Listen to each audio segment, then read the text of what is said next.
Chicken தம் பிரியாணி செய்கிறதுக்கு ஒரு கடாய் அடுப்பில் வச்சு அதில் எண்ணெயை ஊற்றிடுங்க. கூடவே ஏலக்காய், கிராம்பு, பட்டையை சேர்த்துருங்க. இதெல்லாமே நல்லா பொரிஞ்சதும் குட்டி குட்டியாக கட் பண்ணி வச்சுருக்க வெங்காயத்தை சேர்த்துருங்க. கூடவே பச்சை மிளகாயையும் சேர்த்துக்கங்க. இந்த வெங்காயம் நல்லா கோல்டன் ப்ரௌன் கலர் ஆகும் வரைக்கும் இதை நல்லா பொரிய விடுங்க. இப்போ பாருங்கள், வெங்காயம் நல்லா கோல்டன் ப்ரௌன் கலர் ஆகிடுச்சு. அடுத்ததாக இதில் நறுக்கி வச்ச கொத்தமல்லி புதினாவை சேர்த்துருங்க. கொத்தமல்லி புதினாவோட பச்சை வாசனை போகும் வரைக்கும் இதை நல்லா வதக்கி விடுங்க. கூடவே 1 டேபிள் ஸ்பூன் மிளகாய் தூளை சேர்த்துக்கங்க. இதையும் நல்லா வதக்கிடுங்க. அடுத்ததாக இதில் 2 டேபிள் ஸ்பூன் இஞ்சி பூண்டு பேஸ்ட்டையும் சேர்த்துருங்க.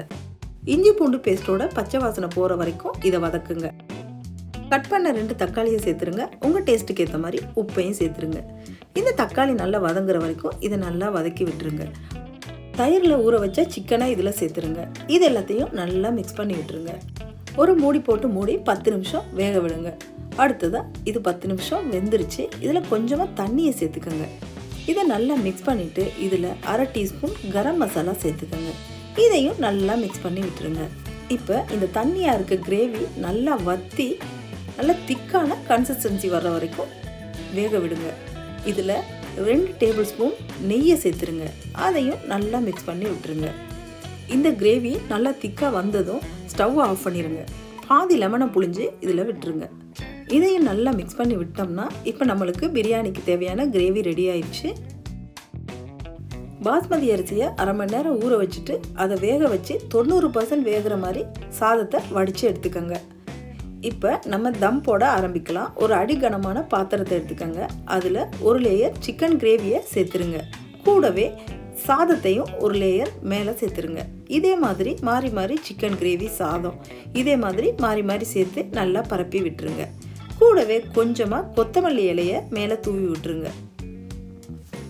தேவைப்பட்டால் இதில் கொஞ்சமாக மேலே நெய் கூட சேர்த்துக்கலாம். ரொம்ப டேஸ்ட்டாக இருக்கும். அவ்வளோதாங்க. இப்போ தம் பிரியாணி செய்கிறதுக்கு ரைஸையும் கிரேவியையும் லேயர் லேயராக போட்டு வச்சாச்சு. இதை நம்ம அடுப்பை சிம்மில் வச்சு தம் பண்ணி எடுக்கணும். இது மேலே ஒரு மூடியை போட்டு மூடி 10 நிமிஷம் சிம்மில் வச்சு எடுத்திங்கன்னா சூப்பரான டேஸ்டான தம் பிரியாணி தயார். சாதம் பாருங்கள் எவ்வளவு உடையாமல் அப்படியே ஒன்றோட ஒன்று ஒட்டாமல் அப்படியே உதிரி உதிரியாக மல்லிகைப்பூ மாதிரி இருக்குது பாருங்கள். இந்த பிரியாணி செஞ்சு சாப்பிட்டோம், ரொம்ப டேஸ்ட்டாக இருந்துச்சு. நீங்களும் இந்த பிரியாணியை உங்கள் வீட்டில் உள்ள எல்லாருக்குமே செஞ்சு கொடுத்து டேஸ்ட் எப்படி இருக்குது அப்படின்றத சொல்லுங்கள். இந்த பிரியாணியோட இன்க்ரீடியன்ட்ஸ் நான் டிஸ்கிரிப்ஷன் பாக்ஸில் கொடுத்துருக்கேன். நீங்கள் செக் பண்ணிக்கோங்க.